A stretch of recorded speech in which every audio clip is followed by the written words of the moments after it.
Hey mga kamami dears, nandito na naman po tayo sa ating inabangang teleserye at syempre dahil nandun na si Ima sa mental hospital kung saan dinala siya doon ng tinawagang mga nurse doon sa hospital na kasabot din ni Olive o ni Jade, kung kaya tayo na nga instead na gumaling itong si Emma, tinuturukan nila ito ng mga gamot na pang overdose at mag-trigger yung ugaling pinapakita ni Emma na parang nasira na ito ng bait. At yun na nga isang kaibigan doon nila Emma o isang katulong dati ni Olive ang nagtatrabaho doon sa hospital kung saan nakita niya itong si Emma at awawa ito sa kanya kung kaya tinawagan ito yung kaibigan ni Emma o kasama niya dati sa trabaho. At nagulat naman ito kung bakit ganun ang nangyari kay Emma at bigla itong naging baliw. Kung kaya tayo pinapapunta niya ito dun sa lugar at tamang dumating naman itong si Emma at tatakbo itong lumapit sa kanya at humingi ng tulong na tulungan siyang itago dahil papatayan daw siya ng mga nagbabantay sa kanya. Kung kaya tayo na nga naawa ito sa kanya at tinulungan niya ito at nilagay niya si Emma doon sa daladala niyang cart. At tamang pagdating ng dalawa, tinanong siya kung may nakita siyang tao o si Emma. Sinabi nitong wala at ayun na, dinala niya ito sa labas at tamang nasa labas na patakbo itong si Emma at nagtago dahil dumating yung dalawang naghahabol sa kanya. At ayun na, nakita siya nito pero ayun, lumaban tong si Emma kung kaya't natumba itong dalawa at tamang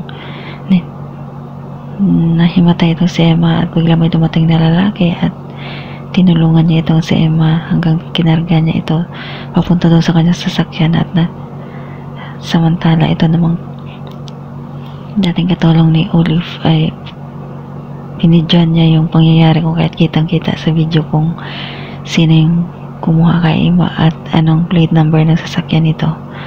Sa bahay naman ni Jade kung saan talagang sinisidyos niya itong si Danilo dahil may balak itong gagawin kay Emma at pati na din yung kanya anak na si Moke.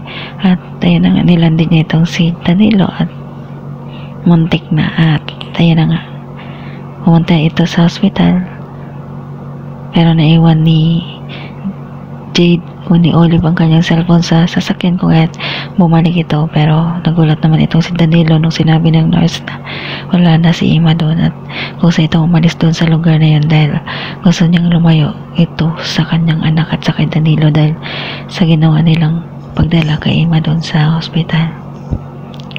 At tamang nandun naman si Jade sa sasakyan nang biglang may lumapit na lalaki. At yung lalaking yun, walang iba kundi yung lalaking dumampot kay Emma at dinala itong si Emma dun sa lugar niya kung saan ginamot niya ito at inexamine nilang maigi at napagtanto nila na si Emma ay hindi talaga gagaling dahil mga binibigay na mga gamot sa kanya ay overdose at magti-trigger ang pag-uugaling pinapakita ni Emma dahil doon sa mga gamot na yan. At ayun nga, gusto nilang tulungan itong si Emma na gumaling. At ayun na guys, nung medyo okay na si Emma, tinanong nila kung ano ba yung nangyari sa kanya at kung sino yung gumawa siya sa kanya ng gano'n. At nabanggit nito ang pangalan ni Jade kung kaya yung doktor na yon ay may kaugnayan din kay Jade kung saan nakausap niya itong si Jade o si Olive doon sa sasakyan at sinabi nito na dati daw silang magkarelasyon at nilayasan daw siya ni Jade at tinututan kung kaya tayo nga galit itong lalaki. Pero yun, naging okay lang din naman sa kanya dahil quits na daw sila. At ayun na nga guys, maraming mga ganap. Thank you so much for watching. Please don't forget to like, subscribe, and press the bell button for you to notify on my next video. Thank you and bye!